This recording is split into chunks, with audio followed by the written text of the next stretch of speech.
Welcome, and I'd love to know, how are you really, truly doing? I'm not doing super well because I got a bit of a, not hurtful, no, not hurtful, but a comment that has brought up a lot of feelings on my main channel. I just released a video yesterday called What a Day of Healthy Eating for Weight Loss Actually Looks Like. And that video was intended for those ladies who just need some, like they just want to see actually the real meals that I would eat if I were trying to lose weight. And so I just walked them through a day just so that they've got something to actually follow, copy, maybe adapt. You know, often people just talk like they're talking macros or they're talking calories, but what does it actually really look like? Like what actual foods can be eaten and combined and in what ratios and all that. So I did something super, super practical. I sort of went through the day and I showed examples of healthy meals and snacks. And somebody said that they found the video very triggering, and that because then I put in all the food into online, not online, a food app that tracks your food, and then it gives you the breakdown. And the calories were like 1,450 something. I'd left out the square of Lindt chocolate, so in total it was about 1,500 calories for the day, which is reasonable for a small petite female, which is what I am, especially if I'm on a weight loss thing. But it's lowish, but it's not like wow, too low. You know, some people go as low as 1,000, and there I think that's getting a bit low. But again, if your protein is high enough, and what I'd entered there was enough protein, it is still, I would say, fairly reasonable. Some people do need more calories, some people possibly need less. It really depends on so many factors. But the fact that they found my video triggering and they said that they were recovering from an eating disorder, and because previous to that I'd made videos about, you know, I don't want to just fuel people's dissatisfaction with their bodies. And so I can see how it was confusing. And if they joined me at that video, they would think, why am I now giving healthy eating advice? Because would that not just put somebody into like a diet mindset and spiral them into this, they've got to be thin? So I do understand the confusion, definitely. And it upset me that I possibly have upset someone. And so I realized, number one, YouTube is tough. You've got to have, it's almost like you have to have one clear set message, one topic that you know about and you talk about. Whereas I do jump from topic to topic, and I know that that is a fault of mine. But being a whole, well rounded individual, I have many interests, and I do find it hard to narrow down what I want to talk about. But also within the weight loss, health sort of spectrum, I do find, for me at least, I can hold many viewpoints and I can see the merit in many different viewpoints. And maybe that is a fault of mine. Maybe it's the positive to me. I don't know. But I can see how following an eating plan can be so helpful, because today you walk into a supermarket and there's just junk and canned and processed food and prepackaged food. It's overwhelming. And often, if you just go with your cravings, which I've been doing lately, I've just been following my cravings and I've eaten crap. Really, it is. There's no other word for it. Fun, yes. Delicious, yes. Lovely to do, sure. Luckily, I do have a point where I get full and I've had enough. But I've eaten a lot of crap, a lot of sugar, a lot of like white flour, a lot of things that I would say are not optimal. I'm not saying any food is inherently bad, but I do think, and we all know that we know this, there's optimal foods and then there's foods that are not great. Not that it's going to kill you to eat a piece of pizza or a piece of cake, but if you're doing it day in and day out, which I was starting to do, because I was like, let's just see, let me just take a break, relax, you know. And that's good. You do need to take diet breaks, especially if it's making you feel restricted. I was taking a break, but I found I was starting to get into like a bad habit of just reaching for very sugary things in the morning, brownies, cakes, and I was baking them. Now that's great, it's fine. But let me be realistic as well. I cannot say that eating cake and brownies for breakfast is healthy. It's just not. It's not something I would recommend, And yes, occasionally my son will have a Nutella sandwich and he'll have that in the morning, but I wouldn't say that's an optimal breakfast. You know what I'm saying? So, but he's young. His metabolism is through the roof. He can do a lot more than what I can do. So anyway, I found myself just eating a lot of crap and actually starting to not feel good. And my body was starting to crave, okay, let's just get back to healthy. And then I was out and about, and we fetched my partner's son from the airport. And you look at people in their daily life out and about, like at an airport, at restaurants, in the malls. And you see that most people, okay, and let me talk about women because I'm a woman and my channel's for women. Most women are, and I don't want to be negative when I say this, but are overweight. And that's not a bad, I'm not judging. They are lovable and worthy, and you can still love yourself at whatever weight you are. But I realize that those women probably don't have a handle on what healthy eating actually might look like. So anyway, so I made that video thinking this could be a tool for some of us. Not that they have to follow it strictly. No one needs to do anything. You're an adult, you do you do what you want to do. But of course, I can offer some guidelines and tools because I have dieted for competition. I've also seen that you can get too strict with that and it becomes too restrictive. But as I've swung now the other way, you can get too lax and you just want to eat everything. And all the foods in the shops are highly palatable and they are quite addictive in a way. And so there has to be that middle ground. And I was thinking, well, if I show them healthy food, they can go there and then they do that. But to keep on a more healthy diet, you do need some structure.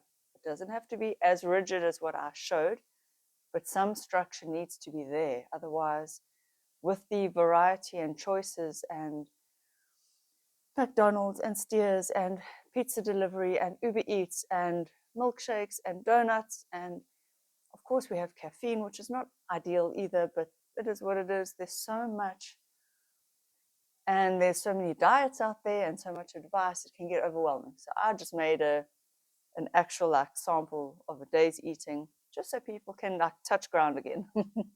And yeah, so, and that didn't go down well with that one viewer, and it's pained me and it's causing me to think deeply about, again, how do I show up on YouTube in the most loving way, the most authentic way, giving the best advice, but also acknowledging that some advice is good for some people, but it's not good for other people.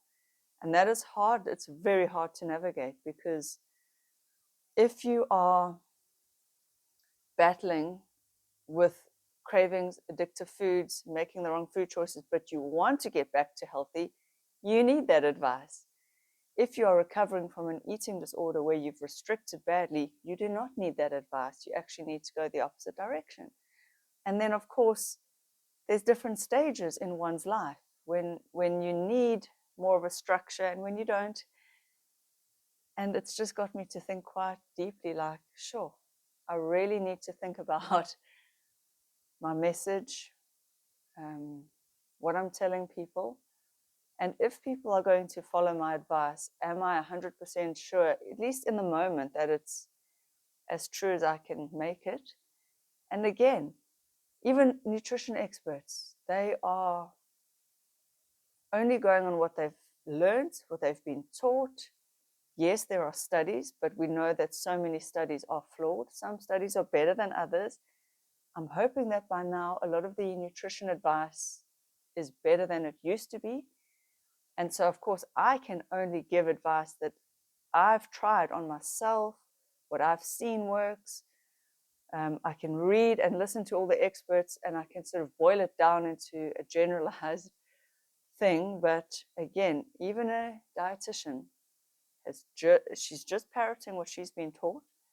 And then, of course, maybe through working with clients, she has seen certain things, but no one has the exact specific answer. Like when we talk about protein and protein needs, the experts vary. So how can experts vary? It means that one person has looked at the information and analyzed it and thought about it and decided, okay, lower protein is better. The other one has looked at it, analyzed it, thought about it. This is an expert as well, and said, no, higher protein is better. Who do you believe? This is the other question. And so when I do things for my health, I try and look at a wide variety of data, experts, advice, and I try and find a more middle ground, but still healthy enough that it wouldn't be too middle ground where you're not gaining any benefits either. So it's tricky. It's tricky, especially giving diet, weight loss advice. It's very, very tricky, and it's a sensitive topic, and I understand that. I really, really do. And so all I can say is, look, I don't know if that commenter will see this video. Maybe I can direct them there. I didn't mean to trigger anyone, but one has to also take accountability for what one watches. If you know you're recovering from an eating disorder, even if your favorite YouTuber has said that they are taking a diet break and they're not going to do any diets, but they're still giving out diet advice, you need to not listen to their diet advice for that moment, because you need to recognize that they may have some info they want to share, but it's not for you at that time. So yeah, it's interesting how I think YouTube is really growing me as a person, I will say. My channel is small, but it is growing. Oh, the good news is it's growing to the point where I'm now able to A/B test. It's what's called A/B testing of thumbnails. So it allows me now to upload more than one thumbnail, and then it will automatically switch them out and then give me feedback based on that to see which thumbnail performs better. It's incredible. I thought that was reserved for the much bigger channels, but my channel has actually hit a point where the uploads go up faster. This is my main channel now, and the thumbnails now are able to A/B test. So that's incredible. It really is. So I guess, yeah, my YouTube journey still feels very rocky. Revenue is not there, nowhere near where I would love it to be. And it's so hard because, of course, I want to make money off of YouTube. I feel like it's a wonderful platform, but I also want to do it ethically and in the right way. That is so hard to get right. It is so hard to get right.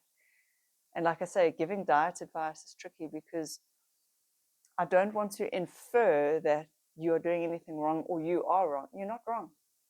You are not wrong to, if you can't diet or don't want to diet or don't want to stick to diet, that's okay. It's okay. It's your body. It's your life. It's your weight. You do what you want to do. But there are people who want that level of advice to be really helpful. And so I also think it's my honor to share it, because I do know some shit. I do know some shit.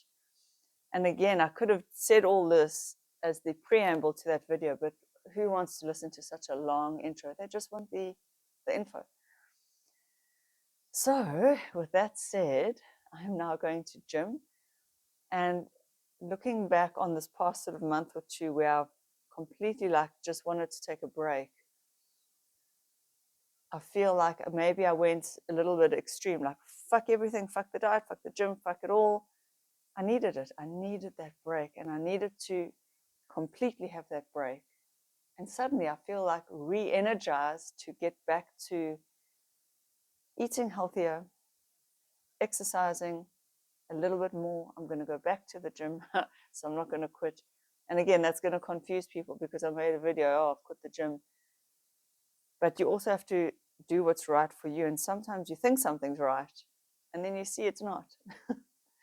And it's so hard to share all of that on YouTube and be so vulnerable to say, shit, oh, okay, I said that, but actually, no. Because now I feel like a fool, basically. But it's teaching me, it's showing me, and very publicly, that your feelings are temporary. Feelings are temporary. I felt a certain way, maybe it was post illness, and I was just like still recovering. I don't know. I don't know what it was. I felt a certain kind of way, and I thought, oh, that's it. I'm going to take a year off. a year off all of this. And within a month, I'm like, I no longer want to take a year off. It doesn't feel like me, this sort of lazing about and just eating whatever crap I want to eat. It just doesn't feel like me. It was fun, delicious, and the break was good. So I guess another lesson, take breaks when you need to. That's all I have for you today. Thank you for watching. I will see you in my next video. And if you're curious about the video I'm talking about, you can find it on my main channel, Louise Corrans, Corrans. And if you're wondering what qualifies me to talk about diet and nutrition, I studied keto coaching. It's called Banting here in South Africa. And I studied that under a registered dietitian who then, she went into the realm of low carb. But then I realized if some dietitians think keto is good, some think it's not, some think this is good. So every expert has a different opinion. So you really, really need to make up your mind what's right for you and also test things out. You have to test things out. Anyway, thereafter I've studied online. I've got 2 diplomas in, excuse me, in personal training. And both of those courses, they touched upon nutrition. They all do. More just the building blocks, the macros. And then, of course, I've worked under different coaches to get me ready for the stage for bikini prep. So again, I've absorbed all that information. I'm an avid researcher, and I also test things out on myself. So I always test out diets and see the results, and training and see the results. And of course, as you age, it's a shifting target because things are different when you age. Recovery is not there. I've done a few runs. My knee and my hip is tight again. So it would appear that I love running, but running doesn't love me anymore as I age. So you've got to change things and then retest and then try something different. And it could be one small adjustment. It's a never-ending, continuously moving target with life, with age, with how your body changes, how your mind changes, how your psyche changes. And yeah, I wish I had more clarity in this video, but I just needed to get that sort of, it did pain me. I'm too sensitive, maybe, probably, but that's also okay. It's also okay. It's okay to be sensitive. It shows I guess it shows I have a heart, as do you. I love you guys. See you in the next video. Bye.